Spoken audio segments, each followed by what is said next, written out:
대법원이 가짜 중고차 매물 등을 미끼로 사기를 친 중고차 매매상 일당을 범죄 집단으로 판단했습니다.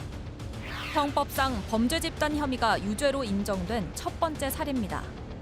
대법원의 이번 판단이 박사방 조주빈 일당 재판에는 어떤 영향을 미칠지 전망해 봅니다.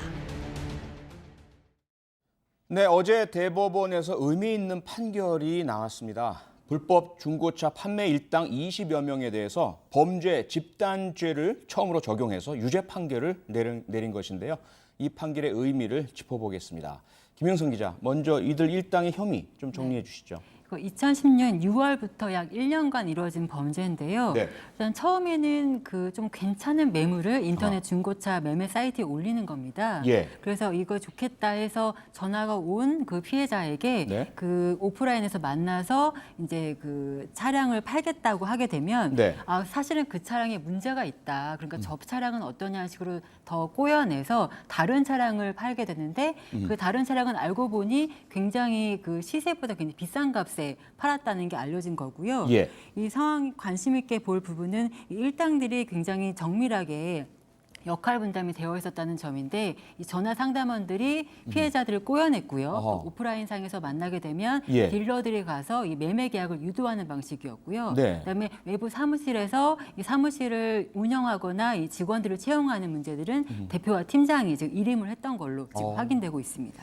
예, 양 변호사, 일단 대법원이 확정 유죄 판결이 아니라 유죄 취지로 파기환송한 것이죠. 네, 그렇습니다. 이제 네. 항소심에서까지는 이제 범죄단체 조직죄 부분에 있어서는 무죄로 봤기 때문에 네. 이거 유죄로 봐서 한번 판단을 다시 해봐라라는 뜻으로 돌려보낸 겁니다. 끝까지 지켜봐야 되겠네요, 일단은. 그렇습니다. 네. 그리고 이 좀 수법을 간단하게 김영선 기자가 소개를 해주긴 했는데요.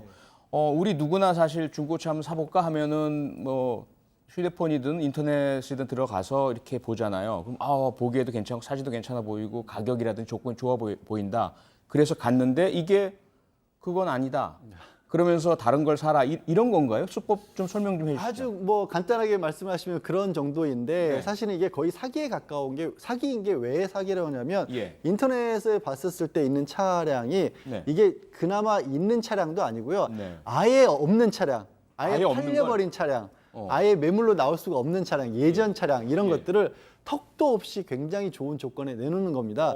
그럼 혹해서 이 뭐 전화를 걸어서 한번 구경이라도 가보자라고 가지 않습니까? 예. 그러면 진짜 평소의 시가라면 그냥 예를 드는 겁니다만 한 1,000만 원 정도에 팔리는 일반적인 시세가 형성된 차를 네. 거의 500, 600 정도 가격으로 줄 수 있다고 합니다. 그러면 늦으면 다른 사람이 그렇죠. 사갈 테니까 빨리 가고 싶다 이렇게 예, 되겠네요. 오늘 사면 그 가격에 주겠다라는 식으로 어허. 합니다. 예. 그렇게 계약서를 쓰고 나면 예. 갑자기 계약서를 쓸 때는 얘기하지 않았던 조건들을 얘기를 하는 겁니다. 그러면서 아까 분명히 얘기했는데 못 들으셨어요? 라고 이런 식으로 밀어붙이는 겁니다. 얘기를 안 했으면서도. 예, 얘기를 한 적이 없는데도. 예. 그러면 일단은 계약서를 썼기 때문에 당황하게 예. 되고 굉장히 당황했을 때 다른 차를 내미는 거죠. 네. 그럼 그게 너무 어려우면 이 차라도 대신 사라. 내가 손해보더라도 이런 차를 사도록 해주겠다.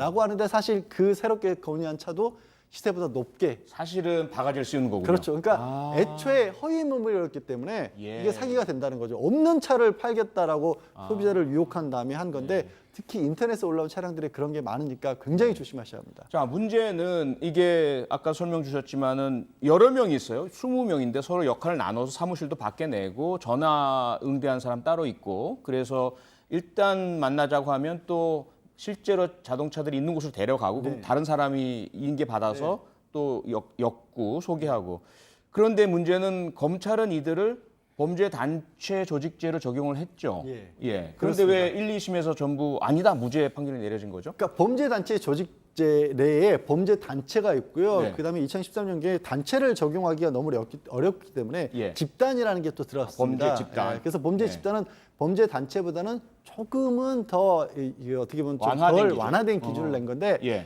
범죄단체 같은 경우 범죄단체와 범죄 집단을 아주 거칠게 비유하자면 일반 어떻게 보면은 민간 영역에서는 범죄단체는 거의 회사 정도의 그런 결합이 있어야 된다라고 본다면 이 범죄 집단은 약간 동호회 정도라도 범죄 목적을 위해서 일정하게 지속되는 굉장히 강력한 어떤 모임이 있다라면 이게 범죄단체 조직죄를 적용할 수 있다라고 본 거고요. 네. 이 자동차 중고 사기 하는 사람들이 이런 겁니다.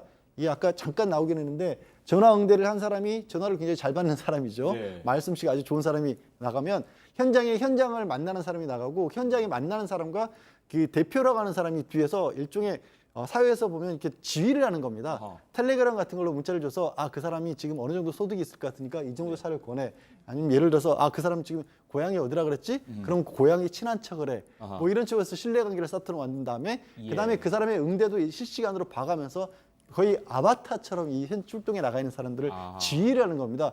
그러다 보니까 이게 자연스럽게 범죄 집단으로 볼 수 있는 게 아니냐. 꼭 이게 뭐 통솔체계가 있고 뭐 대표가 있고 규율이 있고 해야 되는 건 아니지 않느냐. 네. 대법원이 그렇다면 이 정도도 범죄 단체 조직죄를 적용할 수 있을 것으로 보인다라고 판단을 이번에 한 겁니다. 네, 검찰은 그렇게 구형을 했는데 법원에서는 1심, 2심에서 범죄 단체로 보기에는 너무 느슨하고 상하관계도 분명치 않고 조직적인 그런 증거는 부족하지 않느냐라고 무죄 했잖아요. 네. 김영선 기자. 근데 이것을 대법원에서 그렇게 보면 안 되잖아. 이건 범죄 집단으로 봐야 될 것 같아. 그 이유가 뭡니까? 그러니까 대법원에서는 이 범죄 집단의 의미를 좀 더 넓게 그 해석을 했는데요. 네. 기존에는 대표가 너 해, 너 이거 해, 너 이거 해 이런 식으로 통솔 체제가 있어야 범죄 집단으로 봤다면 이번에는 역할 분담만 있었어도 범죄 집단으로 볼 수 있다 이렇게 판단을 한 겁니다. 네. 실제로 이 대표와 이 그 역할 분담이 있었던 상황은 수사기관의 수사를 통해서 많이 나왔고요. 뭐 회식비를 대표가 부담했다든지 네. 텔레그램 대화방에서 회의가 계속 이루어졌다든지 이런 정황들을 들어서 범죄 집단으로 인정을 했습니다. 예, 양 변호사. 그런데 이 판결이 중요한 게요. 지금 조주빈 박사방, N번방 이 친구들에 대해서 사실은 이 범죄 집단이든 범죄 단체든 적용을 하지 않으면 이 조주빈이나 우두머리를 제외하면 경미한 형량밖에 적용 못 하잖아요. 그래서 지금 이 중고차 사기범들에게 범죄 집단죄가 최종적으로 확정된다면 조주빈이나 N번방 이 가담자들에게도 범죄 집단죄 적용이 가능하지 않을까? 적용 가능성이 상당히 올라간 겁니다. 네. 그러니까 대부분이 이번에 구체적으로 조건을 밝혔고, 그러니까 사실 N번방 조주빈을 기점으로 해서 조주빈이 무슨 대표는 아니지만 역할 분담이 잘 돼 있었고요. 온라인으로 수시로 이걸 소통을 해가면서 각자 일을 했고 그 결과 수많은 피해자들을 만들어낸 거거든요. 그렇죠. 이번에 중고차 사기단에 적용한 거를 보면 조주빈 일당에게도 적용 가능성이 좀 올라가고 유사성이 높네요. 실익은 말씀하신 것처럼 이 범죄단체 조직체를 애초에 만든 게 예전에 그렇습니까? 무슨 조직 폭력을 하는 그런 집단이 누구 한두 사람이 그냥 덮어쓰기로 해서 몰아버리는 나머지는 빠져나가는 걸 막기 위해서 모두 똑같이 처벌했지 않습니까? 그렇죠. 이번에도 그럴 가능성이 좀 올라간 겁니다. 네, 대법원은 중고차 판매 사기단을 범죄 단체로는 볼 수 없지만 이들이 범죄 집단에는 해당한다는 판결을 내린 것입니다. 앞으로 있을 조주빈과 박사방 일당들에게도 이번 판결이 어떤 영향을 끼칠지 지켜봐야 되겠습니다.